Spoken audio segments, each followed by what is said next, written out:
Hello friends, and welcome to the Virtual Expo Business Report, real news from the virtual world.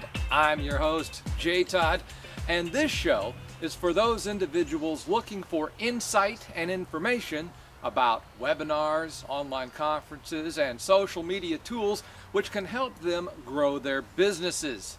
This week we'll be discussing YouTube and Firefox, plus telling you about an absolutely sick and disgusting use of technology. And, as usual, a list of upcoming internet events all about the social networking experience.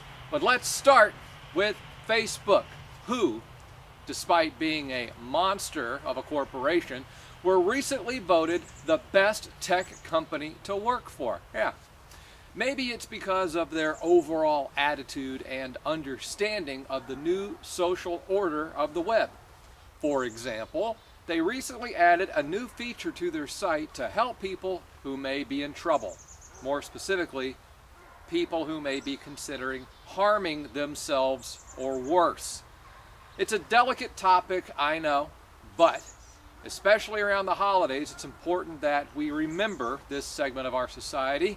We all know people can become depressed at this time of year, so if someone you know is making posts that seem like they might need some help, you can always report that post on Facebook, where members of the National Suicide Prevention Lifeline will be standing by. Almost 100 people take their own life every day just in the United States. Facebook not only wants to help prevent that, but has hit upon the key to social networking's power and success.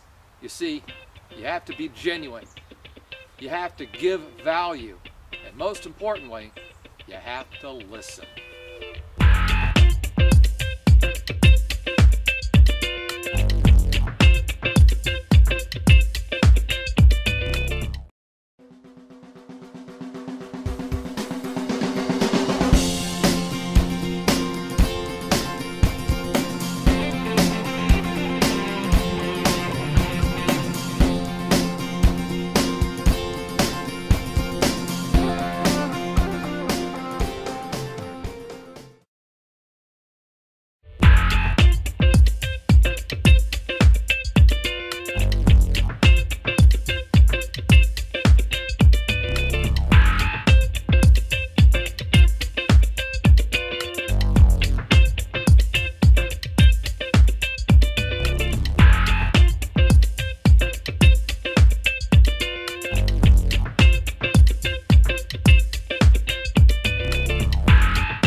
This week, YouTube purchased a company that processes music royalties.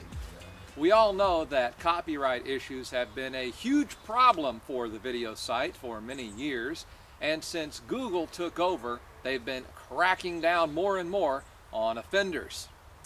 No one knows the exact motivation for them purchasing this music royalty site, but I will say this. Knowing Google, it probably has more to do with squeezing out an extra buck than it does with helping out their clients and customers. But, giving credit where credit is due, I must give a thumbs up to Google for what they did to a Dutch advertising company this week. Pool Worldwide, based in Amsterdam, developed a first-person shooter game that uses Google Street View, and they've called it Google Shoot View. Follow me on this. The basic principle of the game is that players use the Google Street View API to stand on a real corner in a real city holding an assault rifle and then randomly kill real people standing around captured in the Google photo. Yeah, sounds like a lot of fun, right? Oh look, an old man, blam! A lady with the baby carriage, boom! A whole school bus full of kids. Rat-a-tat-tat-tat-tat. What kind of sick, twisted, masochistic mind thought up this game? And what sort of warped, psychotic deviant would actually enjoy playing this? Talk about some hopeless excuse for human beings.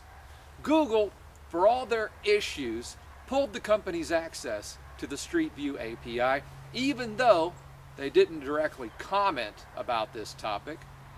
I would have loved to see a lot more from Google, and I would have respected them a lot more if they would have come out publicly and condemned this game as the barbaric serial killer Fantasyland training ground that it is. We'll see you on the next installment of the Virtual Expo Business Report in 2 weeks. Until then, my friends, Merry Christmas. Maybe I should only give Google a half thumbs up, not a full thumbs up. I don't know. It is the holidays. I'll give them a full thumbs up. After all, nothing says Christmas cheer like blowing away people on a video game.